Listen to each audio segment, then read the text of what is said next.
Hey y'all, my name is Ann Wyatt. I started my career in workforce development with the state of Kentucky in 2010. That experience ignited a deep passion for manufacturing within me. I started this show hoping to raise more awareness around the bright outlook manufacturing careers have. Join me as I sit down with some of the manufacturing industry's most successful changemakers and learn how they're partnering people with technology. It's time to give people more meaningful work. This is Workforce 4.0. Welcome, everybody, and thank you for joining in. I am really excited to have this conversation today because I am here with Lee Marshall, the CEO and founder of KTECH Kids to Love in Madison, Alabama. And Lee has been the entire inspiration of my LinkedIn Creators Program. So Oh, wow. I was That's awesome. yes, I was so inspired by my visit when I was there a couple of months ago with Aaron Prather, that I was like, we have got to do something to amplify Aw, this cause in our thank industrial you. manufacturing community. Yeah, Absolutely. thank you. Thank you for coming in today. And I'll just give you a minute if you want to take a second and introduce yourself for our audience here. Well, first of all, I have a quick question for you. You said Kentucky. What part of Kentucky? Yes. So I was born in Campbellsville, Okay. Kentucky, Okay. and then I Well, went to Western. Well, I graduated Murray State, so go Racers. So when you said Kentucky, that always gets, and I even got my Kentucky blue on today.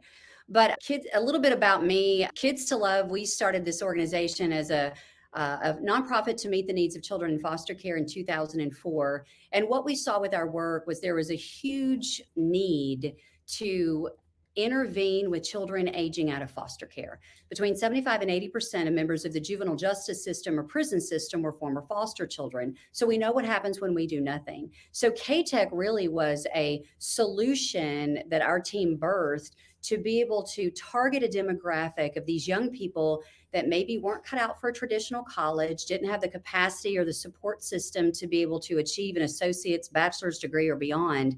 And we wanted to develop a short-term certification that we could bring our students in, teach this, and then get them straight into work. And so KTECH is the only program that we have that not only supports youth aging out of the foster care system, but anyone in our community that needs this skill set. We do heavily look into what we would consider underserved or untapped resources, but we have had students that have been accepted into four-year colleges that didn't really understand yet which engineering path they wanted to go down. So they came to us for 16 weeks and they were able to really narrow their focus and then transfer their credits in to their continuing education. So I know it's a lot and a little bit, but hopefully we'll answer more questions through the conversation. Absolutely. Yes, the idea of short-term credentials is so crucial right now with the skills gap as well. But before we get too far into the conversation, I do want to invite anybody that is joining us today. If you have any questions for Lee, and if you just want to say hi, pop that into the chat. And as we move through the conversation, I'll bring those up, and we'll try to get your questions answered for sure. But Lee, I start every episode of Workforce 4.0. I'm a huge music lover. And I understand that you're a huge music lover. Mhm. So I start every episode of Workforce 4.0 usually asking what my guest's favorite karaoke song is. But you're actually you're an artist. You've got CDs. Yeah. Yeah. I don't do a lot of karaoke. I don't really have a lot of extra time, with two teenagers and, changing the world one life at a time with everything that we're doing here. But yeah, music is a very important part of my life. I'm a singer and a songwriter. We've got a couple of projects out. That really is a therapy for me.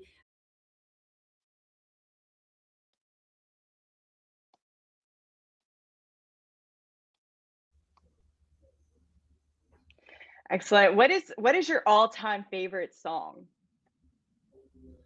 Oh my gosh. I don't know that I have one. I mean, I don't even have one particular favorite genre. It really for me is the mood I'm in. God, I don't know. And I hate that sounds very indecisive, but I mean, I'll listen from everything from, contemporary Christian to country to 80s to 70s to, and depending if my girls are in the car, then I listen to, Harry Styles or whoever the latest artist is. Trying to get tickets to see Taylor Swift right now. That's a priority in our house. So it really just depends on the mood and who's in the car, but the other thing too is a lot of times I like the silence of no music. So I can decompress and can think. Yeah. So Z, all the above, I guess is the answer. I love it. I love it. And I can appreciate that as well. I don't think I'm with you. It depends on the mood, right? So kind of getting into more of the in-depth conversation here today, you've had an amazing career. You've been a journalist and you've got a couple of CDs as a music artist. Were there any experiences that you could share with us from your time in those roles that really played a huge impact on your mission to start Kids to Love and KTECH? And if so, how did they play into your overall mission and your why behind founding KTECH? So I'll start a little bit with the why. I was born into foster care and was adopted by the age of 2. And that really was my passion to start Kids to Love. And then I just shared how, the need of KTECH really, the need of meeting the needs of our kids aging out was really the catalyst that brought the vision of KTECH that we were able to bring to life. As far as my careers, I really believe that God doesn't waste an opportunity. And I had an amazing 20-year run as a journalist, not only in our community, but in stations in Kentucky and also in Washington State. And what I learned along the way is to be a true journalist, you have to be a student of your community. You have to understand what drives the community, whether it's industry from a financial standpoint, individuals' passions, what matters to them, which is always family, that comes down to the core. And so as a journalist, it's really important that you know your community and know what makes up your community. And then from music, it's, that's my outlet. That's always a great way to build relationships. It's a connector. A lot of times when when I meet new people and it's awkward, who do you listen to? What's your favorite song? I mean, it is a great icebreaker. So to me, music really is a universal language, no matter what our preference is. Absolutely. And I kind of resonate with that as well, for sure. I have a short clip of Kids to Love and KTECH. And as we're kind of going through the conversation and getting really more into KTECH and what that program looks like, I think it would be helpful to share that with our audience. Is it okay if I go ahead and play that? Your show. I'm just here for the ride. Okay. Okay, let me go ahead and bring that up. And that way our audience has a better idea of the amazing work you guys are doing at KTECH.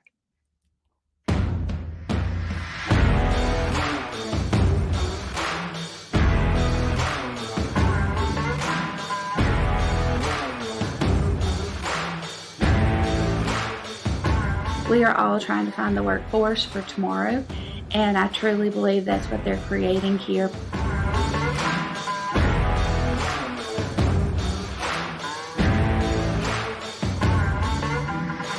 Up many wonderful skills and been fortunate enough to be offered a job by Mazda Toyota.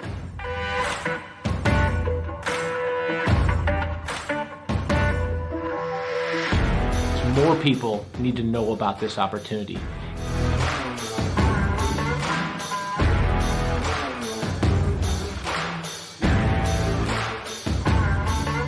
I believe in the vision of KTECH. I believe in helping students and putting students back to work.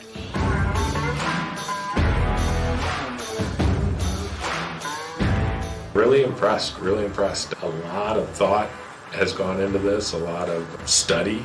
To be able to put together a program to teach people, you have to know even more about it than anybody else.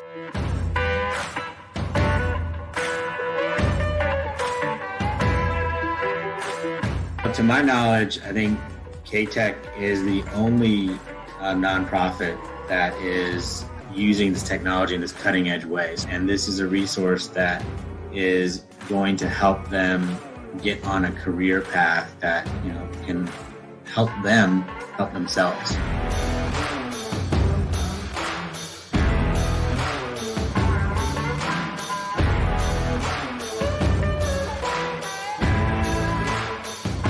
there's a lot of love here. There's a lot of things from the heart, but they're actually taking people, they're supporting them, and then they're giving them skills to succeed in our industry.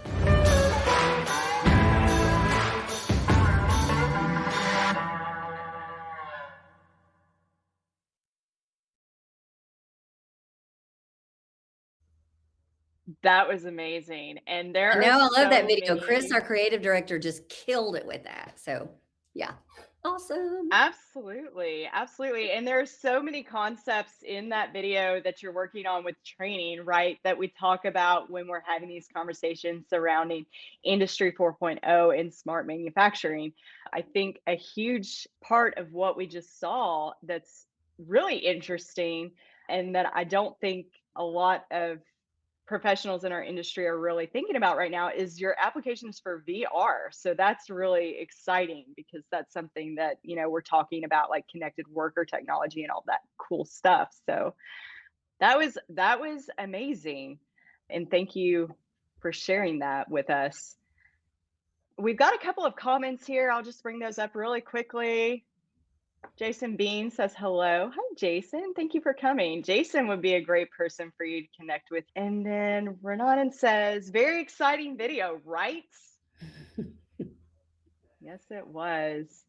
So thank you, guys. Just another reminder, if you are watching live today, just drop your comments for us, questions in the chat. So kind of getting more into the conversation here, Lee, you've been really successful with KTECH in not only creating the necessary career pathways for foster children, but also working with local area employers on getting them placed in jobs once they graduate. And that video is such a good example of not only your process, but great testimonials from employers in our local area here in Huntsville. Do you have any pro tips on how you create these successful partnerships with employers? And were there any challenges that you faced in working with them that you had to overcome? The pro tip would be, just like everything in life, it's all about building relationships. And it starts with, one connection, getting them in the door, showing them what we do, understanding what they need to make sure that we're meeting the industry need. What was the second part of the question? Any specifics requested? No, I'm sorry. Overcoming. I think if you looked up KTECH in the dictionary, the definition would be a challenge to overcome. This entire concept has been out of the box, innovative, that we're a disruptor in traditional education, advanced education. We are a disruptor in training for industry. And we like that. We like that we are in a space that no one else has been in from a short-term credential standpoint. And all of that comes with challenges. Early on, I had people, when I started sharing the idea and the vision of KTECH, people said, oh, Lee, this will never work. This will only work if you, and then it would be something like align with a community college, or do this through an established education facility. And we just felt very passionate that there was space for us to create new space with short-term credentials. And so what we really focused on was the quality of our technology to train our students on. Our students with mechatronics, they actually test to a Siemens level certification, which is an international certification that's industry recognized. And so for us, it wasn't just giving them a skill set and a certificate from KTECH. It was showing industry that they are ready to perform at this international credential of Siemens. So that was the seal that we wanted to aspire to achieve. And then when we added our robotics, it was the same thing. Oh, you'll never do this. And yet we are. See, my friend. And soldering has been a great addition for us as we were strategically looking at KTECH as a whole. Mechatronics was our foundational course. We still believe that is one of the most critical training spaces to prepare our students to work in advanced manufacturing. But on the health and human services side with KTECH, we've got a group home called Davidson Farms, where girls in foster care live with us. And historically, females are a lower student ratio than males in engineering, and that we do highly recruit for females because the opportunities are wide open for young ladies. But we also are realistic, and especially looking at maybe some of the limitations or educational deficiencies that kids in foster care have, being moved home to home and changed school systems, it just puts them behind. And so I wanted to do something that specifically females could do in manufacturing with a short-term credential. And that really was what drove us to add our soldering class. Because women have the ability, the attention to detail. We're great crafters. There's stitching and knitting and all of those things that you do with your hands. All those skills are translatable and transferable to soldering. And our female students have really soared in that space. So for us, the whole thing has been a challenge. I cannot tell you, there's more people that said, Lee, this will never work, than those that said, yes, it will. But now we are in our 6th year. 300 certifications. And for us, we look at that as 300 lives changed. It's not just a certification. We are changing a life. And 100% completion rate for us, it's not about butts in the seat going into a class. It's about selecting students that we feel will be successful in our program. And we also feel like that we can help them be successful in the program. And so that may mean that a class is not at capacity, but for us, we are picking students that can be successful in our pathway. So it's changed completely our vision and our overview of how we approach learning, business, and business relationships. KTECH really is different in all those levels. That's amazing. So when you were designing the class curriculum for KTECH, and forgive me, this is an ad hoc question here, but when you were designing that curriculum, what inspired you to really consider the short-term certifications? And was this something that, when you originally presented this idea to the local area employers, that they were really accepting of, or, what was that process like? So when we found mechatronics, originally we connected with a dear friend of mine who was just in yesterday from Tennessee, Keith Hamilton, who at the time worked at Bridgestone. And mutual friend connected us, and he shared with us what they were doing at Bridgestone in partnership with Motlow Community College. And the late Fred Rasco there, he was a phenomenal mentor to me. And so Keith and Fred really were the ones that kind of took me under their wing. And so we took a site visit to Motlow several different times to see and understand what they were doing. Again, Motlow is a community college, so they would have associates, but Fred and Keith really would have those conversations with me of, we're not going to teach the basic English and the basic math classes that are necessary to get an associate's. We just want to be on the skill side, a short-term credential, because again, we didn't feel like anyone was doing that.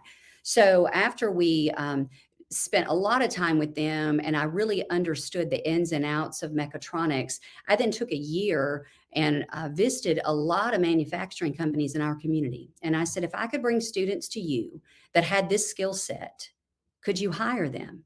And there was one plant manager, and he said, Lee, I have a stack of business degrees from Alabama. I'm not discounting that, but that's not what I need in manufacturing. I could put students with the skills you're talking about on the floor today. There's not enough in this industry.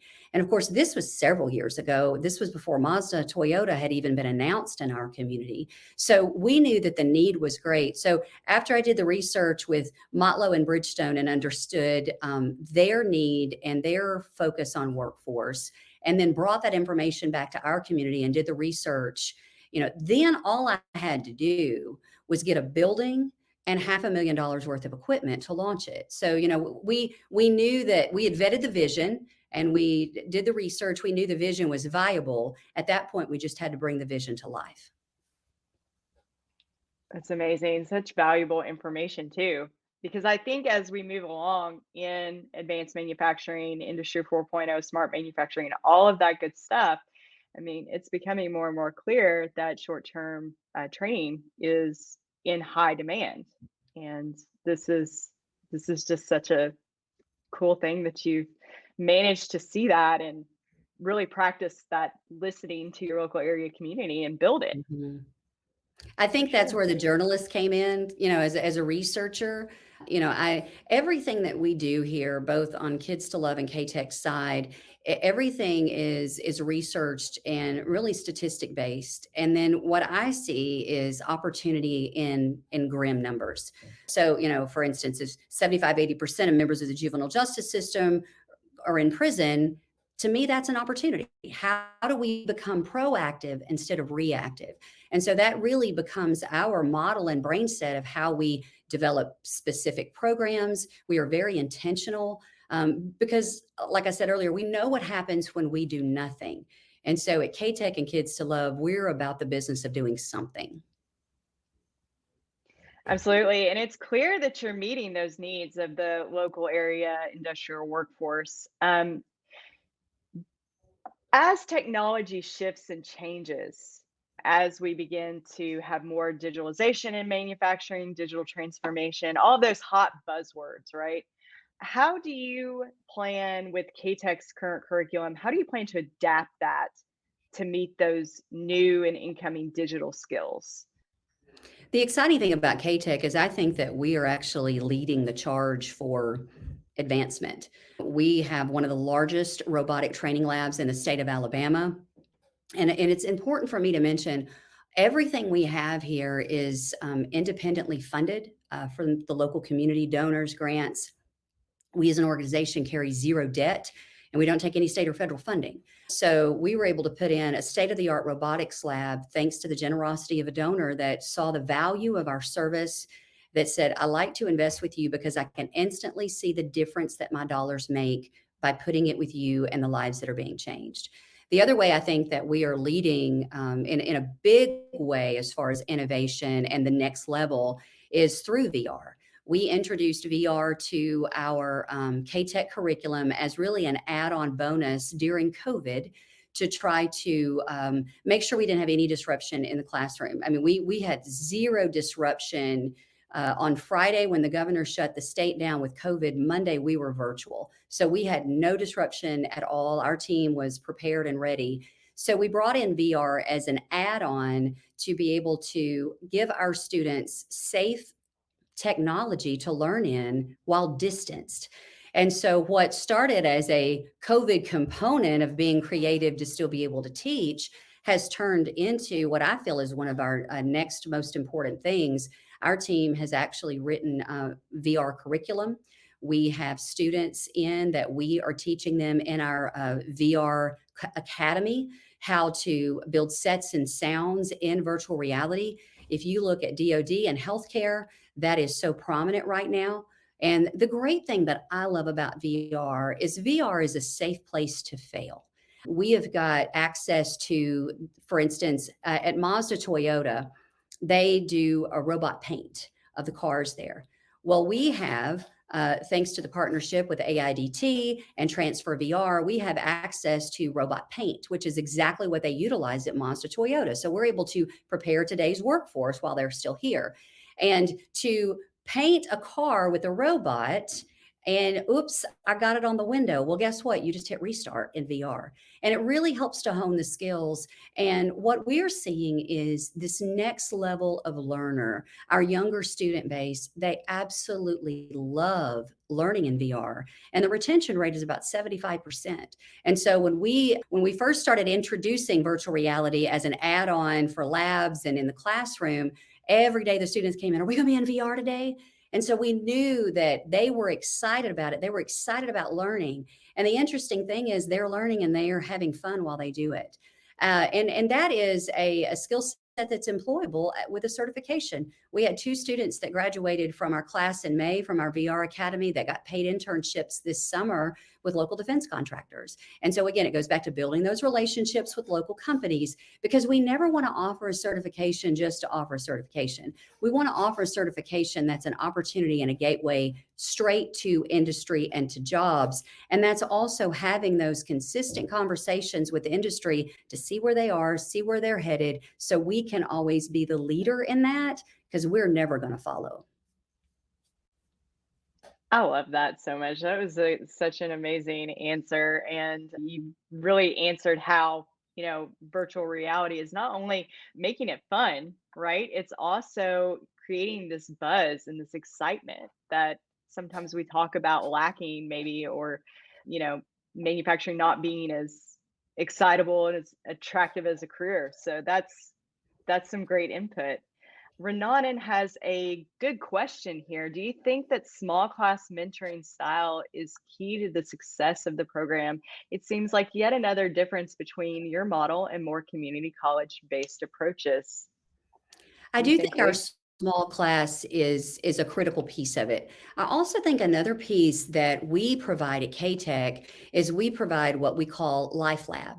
And every Tuesday, we bring in industry experts across our community. We teach everything from healthy lifestyle, healthy eating, exercise, resume writing, public speaking. We do strength finders with our students so they can help identify what they're good at. So many, and especially young people aging out of the foster care system, they've only been told what they're bad at.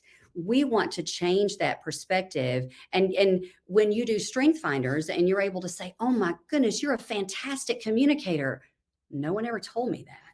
You know, and that also then translates to help build the resume, because now we know what their strengths are. So we help build a resume, we help them with public speaking. They actually do mock interviews and interviews with the company during Life Lab before they ever graduate the 16-week program. So it really is a holistic approach of not only the technology that we're teaching in the classroom, but also the basic life skills, you know, how to make a budget, how to balance your budget, how to live on a budget. It's a holistic approach. And I believe that all of those components, you know, any one of them is important and critical, or we wouldn't do it. But all of that together really is a success for our students to break that statistic and become a success story.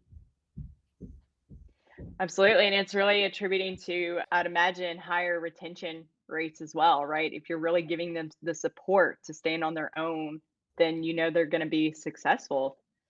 So, well, you know, that's it goes back incredible. to those relationships. And, you know, we want to be able to recommend a good quality worker to workforce. We want to be able to deliver them someone that when we say, hey, they came through KTECH, that's a standard. And as we build relationships with industry, they know what they're going to get when they hire from KTECH. Absolutely. And I like that. You're creating your own educational standard, right? That's amazing. Jason's popping back into the chat. He says, love the program. I see how this could be applied to help autistic kids coming out of school. It's interesting. What do you think? We've Have you ever actually, thought about that? yeah, we've actually had a student that had autism, and, you know, we do not shy away with any limitations or special things like that. It really comes down to a case by case basis and where they fall in the interview process and the testing and things like that. Our students that had autism, when they first came to us, they were unable to pass the math portion. And so we gave them resources and told them where their deficiencies were. And we said, you know, if you will work hard on these deficiencies and come back and try again. And this person did.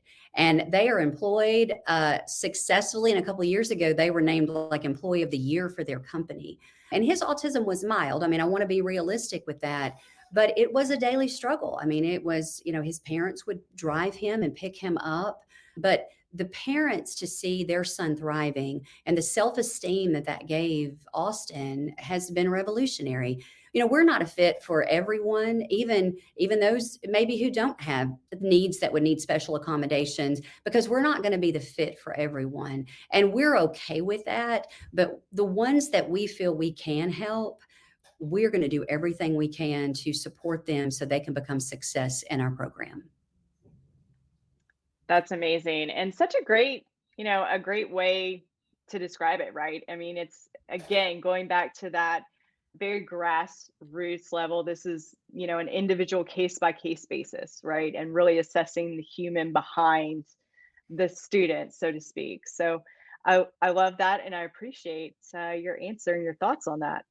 I think we have time for one more question if you have a few minutes to Sure. answer. Okay.